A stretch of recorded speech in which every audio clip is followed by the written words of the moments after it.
Di kawasan urban seperti perkotaan Bintaro Jaya, jejak pengaruh media sosial semakin mudah kita temukan. Salah satunya terlihat dari menjamurnya kuliner asing yang kini menjadi bagian dari gaya hidup masyarakat urban. Fenomena ini bukan hanya soal menambah variasi pilihan makanan, tetapi juga bagaimana media global ikut membentuk selera dan kebiasaan kita sehari-hari. K3 Mart menjadi contoh nyata bagaimana budaya Korea masuk dan diterima di Indonesia. Toko retail bertema Korea ini berdiri pertama kali tahun 2013 di Medan, lalu berkembang dan membuka cabang di Jakarta pada 2022 termasuk di kawasan Bintaro. Di dalamnya pengunjung disuguhkan atmosfer ala Korea mulai dari interior, musik K-pop, hingga rak berisi berbagai makanan dan minuman khas Korea. Banyak orang yang datang bukan hanya untuk berbelanja, tapi mereka juga ingin merasakan pengalaman budaya yang sebelumnya mereka lihat hanya melalui drama, TikTok, YouTube, dan Instagram. K3 Mart telah menunjukkan bagaimana budaya di layar berpindah menjadi pengalaman konsumsi nyata dan membentuk selera dan gaya hidup masyarakat urban.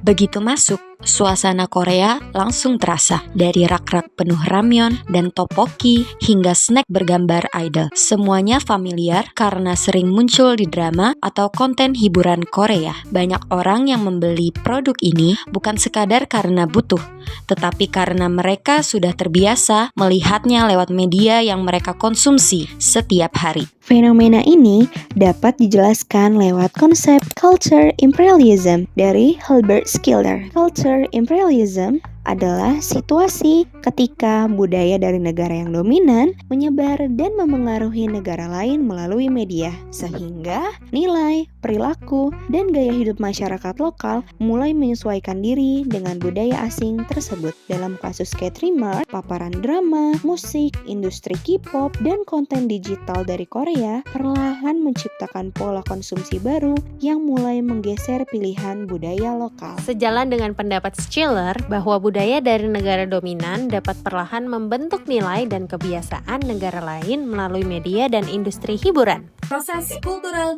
imperialism terdiri menjadi 3 tahap utama. Yang pertama diawali oleh adanya paparan berulang melalui media populer, di mana contohnya seperti melalui drama Korea yang menampilkan banyak makanan Korea, gaya hidup, dan juga simbol-simbol budaya Korea. Kemudian dilanjutkan yang kedua, adanya internalisasi nilai-nilai diri yang didapatkan dari representasi visual, misalnya adanya adegan makan banyak yang dimana adegan tersebut dianggap menjadi identitas budaya Korea yang dianggap keren. Kemudian yang terakhir, tahap yang ketiga, adanya transformasi melalui praktik di kehidupan sehari-hari, ketika masyarakat mulai untuk mencari, kemudian membeli, dan juga mengonsumsi produk-produk Korea di dunia fisik, termasuk melalui toko retail ini ya, K3 Mart.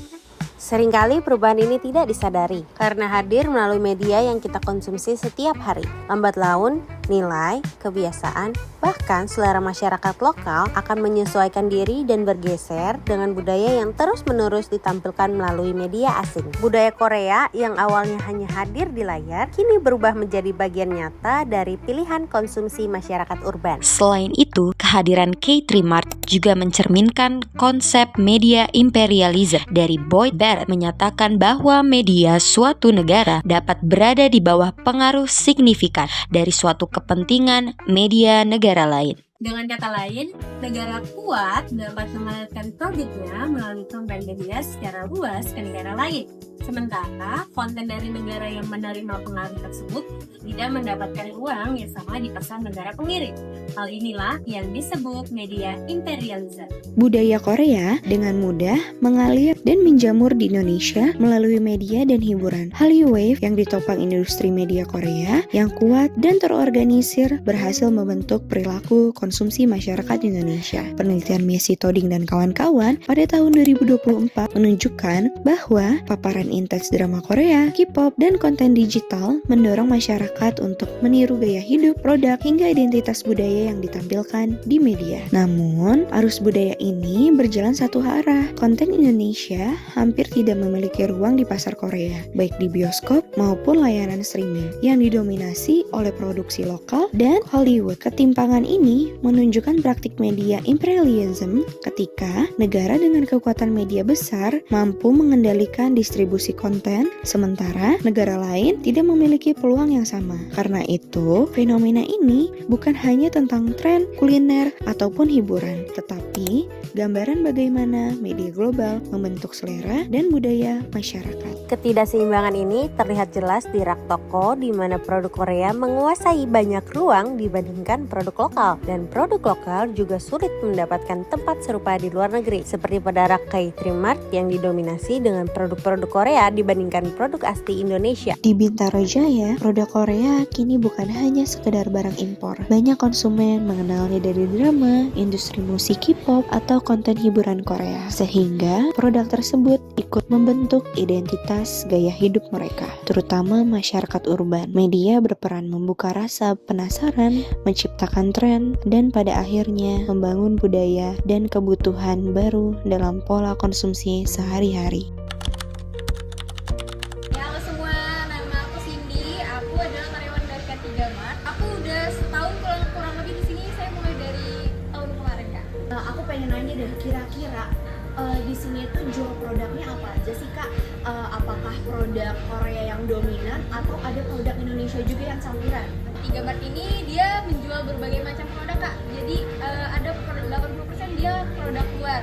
Jadi nggak cuma produk dari Korea, jadi ada produk dari Malaysia, Thailand.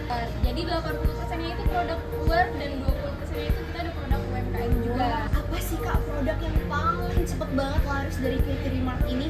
Kita ada produk XL ramen, Kak. Jadi dia produk yang viral dan cuma masuk di K3, dia viral di luar dan masuk di K3.